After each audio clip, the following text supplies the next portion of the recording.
अब तक लगभग 25 लाख लोगों ने अन्य कंपनियों को छोड़कर बीएसएनएल में पोर्ट करा चुके हैं। एक रिपोर्ट की माने तो लगभग 2.5% लोग बीएसएनएल में पोर्ट करा रहे हैं। इसके पीछे सबसे बड़ा कारण क्या है, क्यों सब लोग बीएसएनएल की ओर भाग रहे हैं?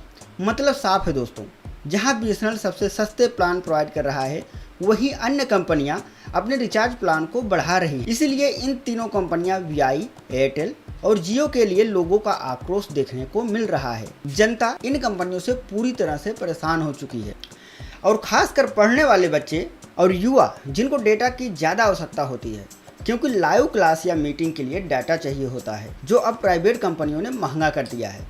भारत में लगभग 25% लोग ऑनलाइन पढ़ाई करते हैं, जिसके लिए हाई स्पीड इंटरनेट की आवश्यकता होती है, जिससे वीडियो स्ट्रीमिंग सही तरीके से चल सके। जानते हैं पूरा रिपोर्ट। लेकिन भारत की जनता जिस प्रकार से बीएसएनएल तरफ बढ़ रही है, उसके लिए वीडियो को एक लाइक करके सब्सक्राइब जरूर कर लीजिएगा, क्योंकि यह आपके लिए 1 सेकंड का काम है, लेकिन इससे हमारी बहुत मदद हो। दोस्तों, पहले बोला जाता था कि भला वीडियो ट्यूटोरियल के माध्यम से पढ़ाई कैसे कर सकता है। अब दौर बदल गया है। अब बच्चे वीडियो के माध्यम से ही शिक्षा प्राप्त कर रहे हैं और ऑनलाइन ही बहुत ही बेहतर तरीके से ट्यूशन भी ले रहे हैं। कई सारे ऐसे इंस्टीट्यूट हैं जो सिर्फ ऑनलाइन क्लासेस के माध्यम से ही पढ़ाई कराते हैं, लेकिन अब डेटा महंगा होने की वजह से बच्चे और बाकी यूजर कहाँ जाएंगे। इसलिए बीएसएनएल मार्केट में उतरा और सस्ते टैरिफ प्लान की वजह से लोगों को अपनी तरफ आकर्षित या खींच रहा है और लोगों को यह विश्वास दिलाया कि जल्द ही पूरे भारत में 4G सुविधा को शुरू कर देगा और अगले साल तक 5G नेटवर्क लोगों के लिए उपलब्ध हो जाएगा, ऐसा बीएसएनएल का कहना है। और जैसे ही यह जानकारी लोगों तक पहुंची, देश भर में बड़े पैमाने पर लोग बीएसएनएल नंबर पर अपने सिम को पोर्ट कराना शुरू कर दिया और सोशल मीडिया पर बीएसएनएल हैशटैग ट्रेंडिंग पर चलने लगा। दोस्तों, इसके पीछे का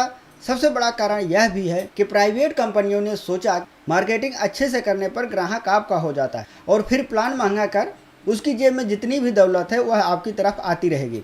लेकिन उनका यह प्लान बीएसएनएल की वजह से नहीं चल और भारत की जनता ने इनको इनकी औकात दिखाना शुरू कर दिया। भारत की जनता ने साफ शब्दों में यह संदेश दे दिया है कि आप मनमानी करते हुए अपने रेट्स बढ़ाते चले जाएंगे तो हम आपके साथ नहीं रहेंगे, और उनको पूरी मार्केटिंग संरचना धरी की धरी रह गई है। और इसी समय भारत की सरकारी कंपनी बीएसएनएल बाजी मारता दिखाई दे रहा है, क्योंकि एक समय बीएसएनएल पूरे भारत में राज किया करता था, लेकिन इन्हीं प्राइवेट कंपनियों की वजह से बीएसएनएल पीछे हो गया था। लेकिन प्राइवेट कंपनियों ने लोगों को गुलाम बनाया और उनकी जेबें खाली करने लगा, और जब इंटरनेट यूजर परेशान होने लगे तो इनको बीएसएनएल की याद फिर से आने लगी। भारत के लोगों के लिए बीएसएनएल 5G लॉन्च एक बहुत बड़ी, इसी वजह से बीएसएनएल ऑफिस में बहुत भीड़ देखने को मिल रही है। प्राइवेट कंपनियां जहां अपने प्लान को बढ़ा रही हैं, वहीं बीएसएनएल 599 में 84 दिन के लिए हाई स्पीड इंटरनेट दे रहा है, जो इन तीनों प्राइवेट सेक्टर कंपनियों से बहुत सस्ता है। हाल ही में बीएसएनएल ने मौके का फायदा उठाकर अपने टावर की संख्या बढ़ानी शुरू कर दी है। बीएसएनएल अपने टावर्स की संख्या